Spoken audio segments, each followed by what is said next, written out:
Good morning student. Standard 12th. Subject Physics. Topic Kinetic Theory of Gases and Radiation. In previous video we have to seen specific heat capacity, in which we have to seen Mayer's relation, that is Cp minus Cv, which is equal to R, where Cp be the, we have to taken Cp be the काय घेतलंय त्या ठिकाणी molar specific heat of the gas at constant pressure, and Cv is the molar specific heat of the gas at constant volume. R be the constant, that is universal gas constant. Then we have to see for monoatomic gases we have to get the value of Cv, which is equal to 3/2 into R, Cp which is equal to 5/2 into R. Then we have to see gamma, that is specific heat ratio, which is equal to 5/3. In case of diatomic gases, the Cp having value काय मिळाली होती आपल्याला त्या ठिकाणी 7/2 R, Cv having value 5/2 into R, and gamma which is equal to 7/5. For diatomic gas containing non-rigid vibrating molecule, internal energy per molecule which is given by आपल्याला मिळालं होतं Cv which is equal to 7/2 R, Cp is equal to 9/2 R, and gamma is equal to 9/7. Then we have to see polyatomic gases. In polyatomic gases we have to see that each molecule of the polyatomic gas has 3 translation degree of freedom, then 3 degree of freedom for rotation, and 1 काय सांगितलं होतं त्या ठिकाणी F mode, and therefore we have to get the value मिळाली होती Cv which is equal to 3 plus F bracket complete into R, Cp which is equal to in bracket 4 plus F bracket complete into R, and gamma which is equal to 4 plus F upon काय मिळालं होतं त्या ठिकाणी 3 plus F. Today we have to see new point, that is absorption, reflection and transmission of heat radiation. We know that heat can be transferred by काय सांगितलं होतं त्या ठिकाणी कंडक्शन, कन्व्हेक्शन अँड काय सांगितलं होतं त्या ठिकाणी रेडिएशन. आता कंडक्शन, कन्व्हेन्शन आणि रेडिएशनमध्ये घेतलं तर फर्स्टचे 2 मोड आहेत. फर्स्ट 2 मोड कोण आहेत तर कंडक्शन आणि कन्व्हेन्शन. त्या ज्या 2 मोड आहेत त्याच्यामध्ये हीट काय होते त्या ठिकाणी ट्रान्सफर होण्यासाठी requires a material medium for transmission of काय सांगितलं त्या ठिकाणी हीट. म्हणजे हीट ट्रान्सफर व्हायची असेल तर त्या ठिकाणी मटेरियल मीडियमची गरज आहे. तुम्ही म्हणाल कसं काय, तर आपण हा जो भाग आहे तो 9वीमध्ये शिकलेला आहोत, 11वीमध्ये पण आपण थोडासा भाग याचा शिकलेला आहे की कंडक्शन कशा पद्धतीनं होतं. तर आपण एखादा रॉड घेतला, त्या रॉडला आपण काय केलं एका बाजूला हीट दिली, तर एका बाजूला हीट दिल्यानंतर दुसरं जे टोक असणार आहे अनादर एंड जो आपण म्हणतो ते कसं असणार आहे त्या ठिकाणी कोल्ड असणार आहे, आणि मग हीट जी आहे ही ट्रान्सफर त्या ठिकाणी होणार आहे हॉट एंडकडनं कुठं जाणार आहे त्या ठिकाणी कोल्ड एंडकडं. मात्र त्या ठिकाणी जर तो रॉड तिथं नसता तर हीट ट्रान्सफर झाली असती का, तर झाली नसती. म्हणून आपण सांगितले in case of conduction of heat transfer requires काय सांगितले त्या ठिकाणी material medium for transmission of काय सांगितले त्या ठिकाणी heat. In case of convention also आपण घेतो एक्झाम्पल नेहमी. वॉटर आपण घेतलं, एका बिकरमध्ये त्याला ओतलं आणि त्या बिकरला आपण काय केलं हीट द्यायला चालू केली. हीट दिल्यानंतर काय होतं आहे तर त्या ठिकाणी एखादा त्या लिक्विडमध्ये असणारा एखादा मॉलिक्यूल असेल तो हीट एनर्जी काय करतो पटकन रिसीव करतो, आणि रिसीव केल्यानंतर तिथं त्याचा एअर बबल जो आहे तो फॉर्म होतो, आणि त्याचं हीट रिसीव केल्यामुळं त्याचं वेट काय होतं लाईट वेट होतं आहे, आणि तो काय होतो त्या ठिकाणी सरफेस जो असतो त्या सरफेसला जाऊन बसतो. ते सरफेसला जेव्हा तो पोचणार आहे त्याच वेळेला सरफेसच्या ठिकाणी असणारा जो कोल्ड त्या ठिकाणी असणारा मॉलिक्यूल आहे तो काय येणार आहे त्या ठिकाणी खाली येणार आहे. म्हणजे अशा पद्धतीनं काय होणार आहे त्या ठिकाणी मोशन ऑफ त्या ठिकाणी असणारे मॉलिक्यूलची मोशन त्या ठिकाणी चालू होणार आहे. आता ही मोशन ऑफ मॉलिक्यूल आम्हाला पाहायचं असेल तर तिथं सुद्धा मटेरियल मीडियम काय आहे त्या ठिकाणी गरजेचंच आहे. But in case of radiation सांगितले, मग रेडिएशन प्रकार घेतला तर काय होणार आहे, but radiation does not need काय सांगितले त्या ठिकाणी मटेरियल मीडियम सांगितले. म्हणजे रेडिएशन प्रोसेसमध्ये त्या ठिकाणी मटेरियल मीडियमची गरज असणार नाही. मग आता याचं कॉमन एक्झाम्पल आपल्याला सगळ्यांना माहीत आहे. The most common example of heat transferred by the radiation mode that we come across every day is the transfer of heat light from the काय सांगतो त्या ठिकाणी sun to the काय सांगतो त्या ठिकाणी अर्थ सांगतो. म्हणजे आपल्याला सगळ्यांनाच माहीत आहे की रेडिएशन जो मोड आहे त्या रेडिएशन मोड असा आहे की त्या रेडिएशन मोडमध्ये मटेरियल मीडियमची गरज नाही. आणि डेली लाईफमधलं आपण जर उदाहरण घेतलं की सनलाईटपासून येणारी जी लाईट एनर्जी आहे डायरेक्ट त्या ठिकाणी अर्थवर येऊन पोचते आणि अर्थवरून पोचते, म्हणजे त्या ठिकाणी कोणतंही मटेरियल मीडियम त्या ठिकाणी नाही. आणि म्हणून तो आहे तसंच काय होतं त्या ठिकाणी शीट आपल्यापर्यंत त्या ठिकाणी येतं असते, म्हणजे इथं कोणतंही मटेरियल मीडियम नाही. Then we have to in this section that is we shall discuss radiation in the details. As the term radiation refers to काय सांगितलं त्या ठिकाणी word mode of transfer of heat सांगितलेलं आहे. म्हणजे या ठिकाणी रेडिएशन हा काय आहे, आपण जे मग सांगितले की ट्रान्सफर ऑफ हीट जी आहे ती कंडक्शन कन्व्हेन्शन आणि रेडिएशन प्रोसेसमध्ये जातो, तसंच हा रेडिएशन हा काय त्या ठिकाणी वन मोड ऑफ काय सांगितलं त्या ठिकाणी ट्रान्सफर ऑफ हीट सांगितलेलं आहे. The term radiation also refers to काय सांगितलं त्या ठिकाणी continuous emission of energy from the surface of any body because of its काय सांगितलं त्या ठिकाणी थर्मल एनर्जी. म्हणजे ही टर्म रेडिएशन आपण कशासाठी कसं रेफर करतो तर to continuous emission of energy from surface of any body because of its काय सांगितलं त्या ठिकाणी थर्मल एनर्जी. म्हणजे इथं काय होतं आहे, इमिशन ऑफ एनर्जी आहे, एखाद्या बॉडीचं सरफेस असेल त्याच्यामधून इमिशन ऑफ एनर्जी ही काय होत असते त्या ठिकाणी कंटिन्युअसली चालू होत असते. कशामुळं तर त्याच्यामध्ये असणाऱ्या थर्मल एनर्जीमधनं. म्हणजे सूर्य आपण जर घेतला तर सूर्यापासून आपल्याला काय मिळत असते त्या ठिकाणी एनर्जी मिळत असते. म्हणजे सूर्य हा काय करत असतो त्या ठिकाणी कंटिन्युअस इमिशन ऑफ एनर्जी त्या ठिकाणी टाकत असते. म्हणजे ही एनर्जी म्हणजे काय तर सूर्यामध्ये असणारी जी थर्मल एनर्जी आहे तर थर्मल एनर्जी काय करत असतो त्या ठिकाणी इमिट करत असतो. This emitted energy is term as काय सांगितलं त्या ठिकाणी radiant energy and it is in the form of काय सांगितलं त्या ठिकाणी इलेक्ट्रोमॅग्नेटिक वेव्ज. म्हणजे ही इमिटेड एनर्जी जी आहे त्या एनर्जीला मी काय म्हटले त्या ठिकाणी रेडियंट एनर्जी म्हटलेलं आहे आणि ती कोणत्या फॉर्ममध्ये असणार आहे, इलेक्ट्रोमॅग्नेटिक वेव्हच्या फॉर्ममध्ये त्या ठिकाणी असणार आहे. इथलं एक महत्त्वाचं वाक्य आपण या ठिकाणी बघायचं आहे की आपण कंडक्शन बघितलं, कन्व्हेन्शन बघितलं आणि शेवटचा रेडिएशन घेतलं. तर रेडिएशन जो आहे तो radiation is there for the fastest mode of transfer of काय सांगितलं त्या ठिकाणी हीट. म्हणजे रेडिएशन हा काय त्या ठिकाणी कंडक्शन असेल कन्व्हेन्शन असेल या तिघांच्या मध्ये फास्टेस्ट मोड कोणता आहे त्या ठिकाणी रेडिएशनचा. का असणार आहे तर या ठिकाणी मटेरियल मीडियम नसल्यामुळं हा मोड काय झाला त्या ठिकाणी फास्टेस्ट मोड आपण त्या ठिकाणी म्हटलेलं आहे. The process of transfer of heat bye radiation does not require any material medium since electromagnetic waves travels through काय सांगितले त्या ठिकाणी व्हॅक्यूम. म्हणजे काय सांगितलं की transfer of heat he radiation प्रोसेसमध्ये होत असेल तर त्याला कोणत्याही मटेरियल मीडियमची त्या ठिकाणी गरज नाही. आणि म्हणून ह्या ज्या इलेक्ट्रोमॅग्नेटिक वेव्ज आहेत त्या ट्रॅव्हल्स काय होणार आहे त्या ठिकाणी व्हॅक्यूममधनं सुद्धा त्या काय होणार आहे त्या ठिकाणी ट्रॅव्हल्स होणार आहेत. ही transfer by radiation is there for possible through vacuum as well as through काय सांगितलं त्या ठिकाणी मटेरियल ट्रान्सपरंट टू धिस काय सांगितले त्या ठिकाणी रेडिएशन. म्हणजे ही जी हीट आहे ही ट्रान्सफर बाय काय सांगितले त्या ठिकाणी रेडिएशन म्हटले is there for possible through काय सांगितले त्या ठिकाणी vacuum as well as through काय सांगितले त्या ठिकाणी material medium transparent to the काय सांगितले त्या ठिकाणी रेडिएशन. पुढं काय सांगितले physical contact of the bodies that are exchanging heat is also काय सांगितले त्या ठिकाणी not required. Physical contact of the bodies म्हणजे काय, दोन बॉडीज असतील त्या दोन बॉडींचा फिजिकल कॉन्टॅक्ट जो असतोय की त्याच्यामध्ये एक्सचेंजिंग हीट जी होत असते इज ऑल्सो काय सांगितलं त्या ठिकाणी नॉट रिक्वायर्ड. म्हणजे त्याची सुद्धा या ठिकाणी गरज नाही. मग इथं सांगितले when the radiation falls on a body that is not transparent to it सांगितलेलं आहे. Example on the floor or on your काय सांगितले त्या ठिकाणी hands it is absorbed and the body gets काय सांगितले त्या ठिकाणी हीटेड.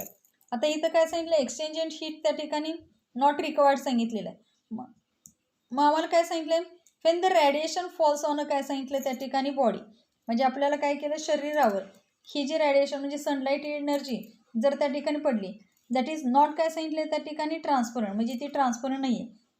मग काय सांगितलं एक्झाम्पल काय घेतलं जेव्हा सूर्यापासून येणारी जी लाईट एनर्जी आहे सन एनर्जी आपण म्हणतो ती सन एनर्जी काय केली जमिनीवर पडली किंवा काय केली तुमच्या हातावर पडली तर काय करणार आहे ही एनर्जी ती जमीन असेल किंवा आपला हात असेल ते काय करणार आहे त्या ठिकाणी ॲब्सॉर्ब करणार आणि ॲब्सॉर्ब केलं तर बॉडी गेट्स काय सांगितले त्या ठिकाणी हीटेड अप आणि त्यावेळेला त्या जमिनीची पण उष्णता त्या ठिकाणी वाढणार आहे आणि त्याचबरोबर त्या आपल्या हाताची सुद्धा उष्णता काय होणार आहे त्या ठिकाणी वाढणार आहे. म्हणजे आपल्या बॉडीसुद्धा काय होणार आहे त्या ठिकाणी आपण जास्त वेळ उन्हात उभारलो तर आपलं शरीर काय होते त्या ठिकाणी गरम होते. म्हणजे त्या ठिकाणी वाक्याची सांगितलेलं आहे की on the floor or on our hands it is absorbed and the body gets काय सांगितलं त्या ठिकाणी हिटेड. पुढे सांगितलं the electromagnetic radiation emitted by the bodies which are at higher temperature with respect to the surrounding is known as काय म्हटलं त्या ठिकाणी थर्मल काय म्हटले त्या ठिकाणी रेडिएशन असं म्हटलेलं नाही. म्हणजे काय सांगितलं the electromagnetic radiation emitted by the bodies म्हणजे ज्या बॉडीमधनं इलेक्ट्रोमॅग्नेटिक रेडिएशन इमिट होत असतात बाहेर पडत असतात विचार ॲट काय सांगितलं त्या ठिकाणी higher temperature with respect to the काय सांगितले सराउंडिंग. म्हणजे त्याच्या बॉडीमध्ये काय असते टेम्परेचर कसं असते हायर असते विथ रिस्पेक्ट टू द काय सांगितलं त्या ठिकाणी सराउंडिंग इज नोन ॲज काय सांगितलं त्या ठिकाणी थर्मल रेडिएशन असं त्या ठिकाणी म्हटलेलं आहे. New point here. Next point interaction of thermal radiation and matter. Whenever thermal radiation falls on the surface of object, some part of heat energy is काय झाली त्या ठिकाणी reflected, some part is absorbed आणि remaining part is काय सांगितलं त्या ठिकाणी transmitted. म्हणजे आपण हा जर सरफेस घेतला या सरफेसवर जो अमाऊंट ऑफ हीट काय झाली इन्सिडेंट झाली तर त्याच्यामधली सम पार्ट काय होणार आहे त्या ठिकाणी हीट एनर्जी त्या ठिकाणी रिफ्लेक्टेड होणार आहे. म्हणजे अशा पद्धतीने ही रिफ्लेक्ट झाली. त्यानंतर काय झाली काही पद्धतीनं काय होणार आहे ती सम पार्ट इथं काय झाली त्या ठिकाणी ते ॲब्सॉर्ब्ड झाले आणि सम पार्ट काय झाला त्या ठिकाणी तो ट्रान्समिटेड झाला. म्हणजे हीट जी आहे ती काय झाली 3 प्रकारे या ठिकाणी डिस्ट्रीब्यूट झालेली आहे. म्हणजे काय सांगितलं some part of heat energy is काय झालं त्या ठिकाणी reflected, some part of energy reflected, some part is absorbed आणि रिमेनिंग पार्ट इज काय सांगितलं त्या ठिकाणी ट्रान्समिटेड. आता किती अमाऊंट ऑफ हीट आहे तर इथं आपल्याला सांगितलेलं आहे क्यू बी द काय सांगितले त्या ठिकाणी total amount of thermal energy incident on the surface of an object सांगितलं. मग क्यू ए म्हणजे काय amount of heat is absorbed, Q R be the काय सांगितलं amount of heat reflected and Q T be the काय सांगितले amount of heat transmitted be the respective amount of heat absorbed reflected and transmitted by the काय सांगितले त्या ठिकाणी object. म्हणजे आपण मगाशी जे सांगितलं होतं की क्यू अमाऊंट ऑफ हीट जी आहे ती some amount of heat absorb झाली, some amount of heat transmit झाली आणि सम अमाऊंट ऑफ हीट काय झाली त्या ठिकाणी ट्रान्समिटेड झाली. आणि म्हणून इथं काय लिहिले आम्हाला त्या ठिकाणी क्यू इज इक्वल टू काय लिहिले त्या ठिकाणी Q A plus Q R plus काय लिहिले त्या ठिकाणी क्यू टी. मग काय केलं ह्या संपूर्ण इक्वेशनला डिवायडेड बाय क्यूनं केलं, याला डिवायडेड बाय क्यू केलं, याला डिवायडेड बाय क्यू, हा divided by Q, it is also divided by काय केलं क्यू केलं. हा क्यू अपॉन क्यू आला तर त्याची व्हॅल्यू किती मिळणार 1 मिळणार. मग क्यू ए अपॉन क्यू इथं दिसतोय आम्हाला, Q R upon Q, Q T upon Q. मग आपण इथं सांगितलं क्यू ए अपॉन क्यू असेल तर याला काय म्हटलं ए म्हटलेलं आहे, क्यू आर अपॉन क्यू असेल तर त्याला आपण आर म्हटलेलं आहे आणि क्यू टी अपॉन क्यू असेल तर त्याला आपण काय म्हटलं आहे त्या ठिकाणी टी आर म्हटलेलं आहे. म्हणजे एला काय म्हणणार आहे कोइफिशियंट ऑफ ॲब्सॉर्प्शन, आरला काय म्हणणार आहे कोइफिशियंट ऑफ रिफ्लेक्शन आणि टीला काय म्हणणार आहे कोइफिशियंट ऑफ ट्रान्समिशन असं त्या ठिकाणी म्हणणार आहे. आणि म्हणून we have to get the answer काय मिळालं A plus R plus T which is equal to काय मिळालं त्या ठिकाणी 1 मिळालं. म्हणजे Q A upon Q plus Q R upon Q, Q T upon Q म्हणजेच क्यू ए अपॉन क्यू म्हणजे ए आला, त्यानंतर क्यू आर अपॉन क्यू म्हणजे आर आला आणि क्यू टी अपॉन क्यू म्हणजे टी आला.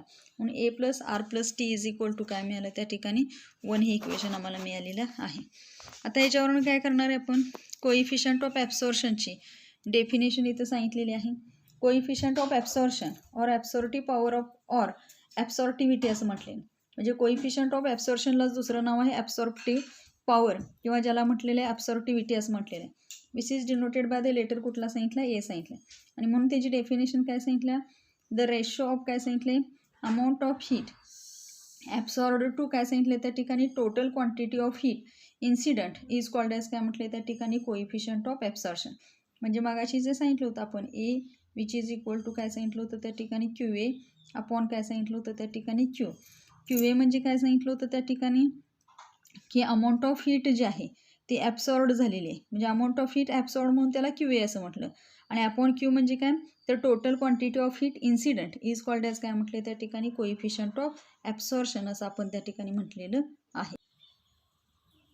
Next coefficient of reflection or reflectance म्हटले.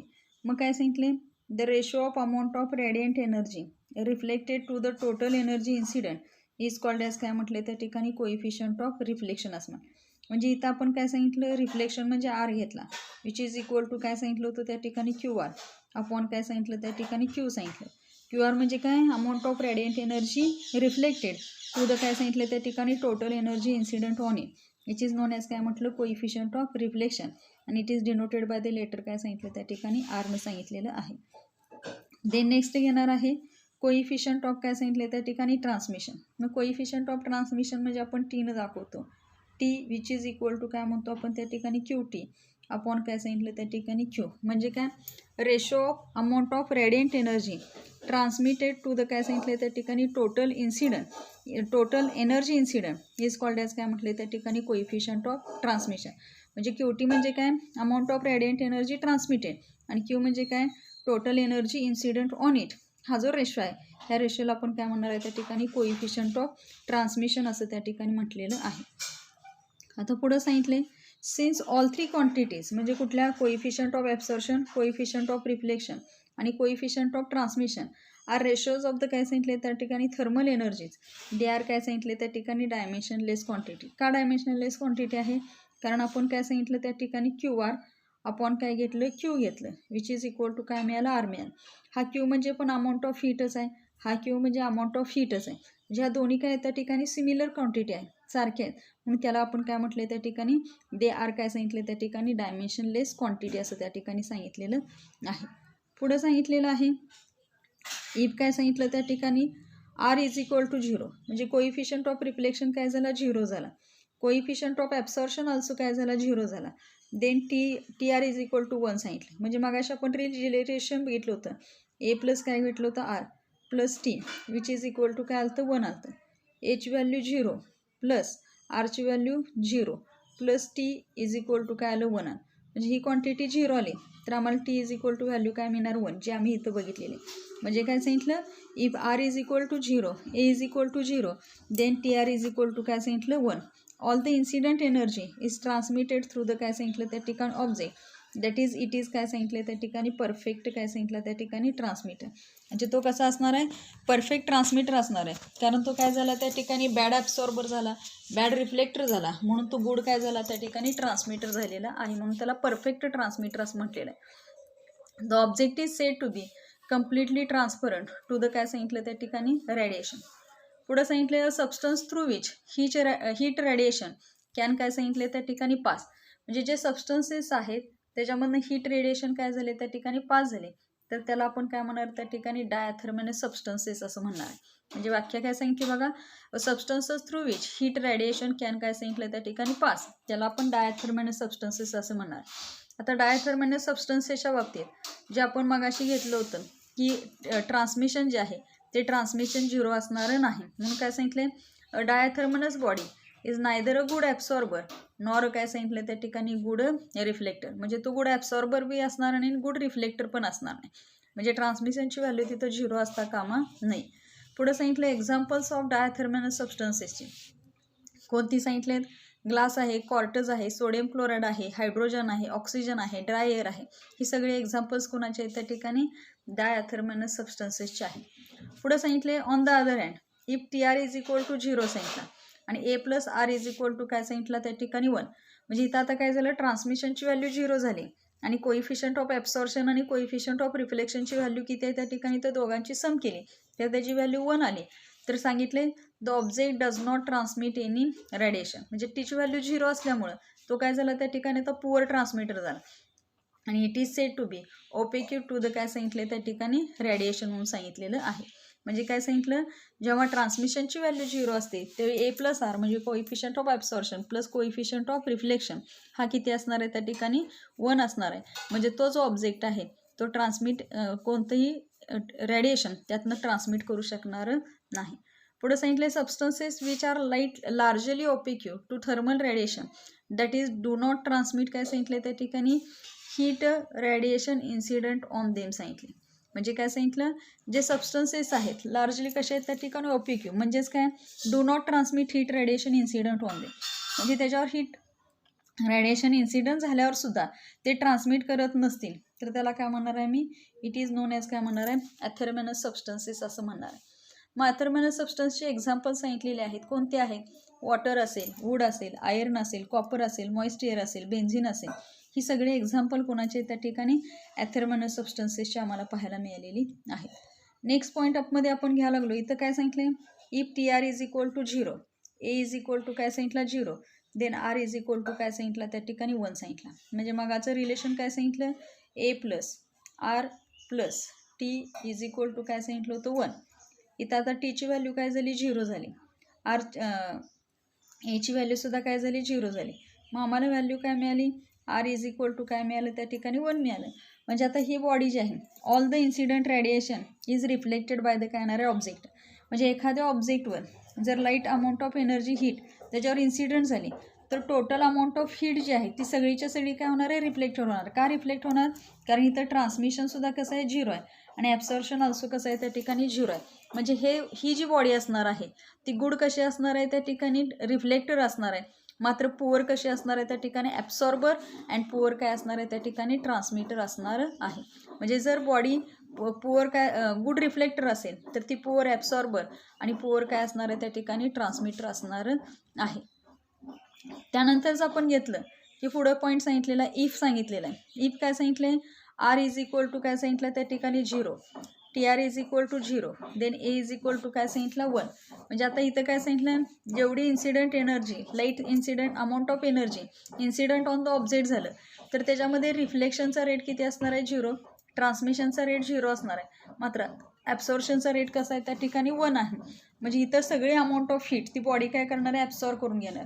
म्हणजे ही बॉडी कसली झाली, गुड ॲब्सॉर्बर झाली, मात्र पुअर रिफ्लेक्टर आणि पुअर काय झाली त्या ठिकाणी ट्रान्समिटर जाईल. म्हणून सांगितले all the incident energy is absorb by the object such an object is called as काय म्हटलं त्या ठिकाणी परफेक्ट ब्लॅक बॉडी असं आपल्याला त्या ठिकाणी म्हटलेलं आहे. आता ही परफेक्टली ब्लॅक बॉडी कशी आहे याच्याबद्दलचं डिटेल स्टडी आपण काय करणार आहे आपल्या पुढच्या जो नेक्स्ट पॉईंट आहे त्याच्यामध्ये. मग पुढे सांगितले the values of A, R and T also depends on the काय सांगितले, ए म्हणजे काय कोइफिशियंट ऑफ ॲब्सॉर्प्शन, रिफ्लेक्शन आणि coefficient of transmission are also depends on the wavelength of the काय सांगितले त्या ठिकाणी incident radiation in addition to the material of the object on which it is काय सांगितले त्या ठिकाणी इन्सिडंट. म्हणजे कोइफिशियंट ऑफ ॲब्सॉर्प्शन, रिफ्लेक्शन आणि ट्रान्समिशन ही कशावर डिपेंड आहे तर wavelength of the incident radiation आणि कशावर आहेत तर material of the object on which it is incident. म्हणजे त्या ऑब्जेक्टचं मटेरियल कसं आहे त्याच्यावर सुद्धा ते अवलंबून आहे. Hence it is possible that and object may be काय सांगितलं त्या ठिकाणी ॲथर्मनस असेल किंवा काय असेल त्या ठिकाणी डायॲथर्मॅनस त्या ठिकाणी असणार आहे for certain wavelength, but is a good absorber for certain काय असणार आहे त्या ठिकाणी अदर वेवलेंथ. म्हणजे ॲथर्मनस सबस्टन्स सांगत असताना काय सांगितलं substances through which heat radiation can pass is known as आपण काय म्हटलं होतं त्या ठिकाणी डायॲथर्मॅनस सबस्टन्सेस म्हटलं होतं. आणि जे सबस्टन्सेसमध्ये काय सांगितलं होतं ॲथर्मॅनस सबस्टन्सेस जे आपण घेतले होते त्याच्यामध्ये काय सांगितलं होतं substances which are largely opaque to thermal radiation घेतलं होतं. म्हणजे ते डू नॉट ट्रान्समिट काय सांगितलं होतं heat radiation incident on them, त्याला आपण ॲथर्मॅनस सबस्टन्सेस असं त्या ठिकाणी म्हटलेलं होतं. म्हणजे ॲथर्मॅनस सबस्टन्सेस जर असतील तर तिथं ॲब्सॉर्प्शन आणि रिफ्लेक्शनची व्हॅल्यू किती होती 1 होती, ट्रान्समिशनची व्हॅल्यू 0 होती. आणि जर तो डायॲथर्मॅनस सबस्टन्स असेल तर त्या ठिकाणी रिफ्लेक्शन आणि ॲब्सॉर्प्शनची व्हॅल्यू 0 होती, मात्र ट्रान्समिशनची व्हॅल्यू कशी होती त्या ठिकाणी 1 होती. In next video we have to see the perfectly black body. Thank you.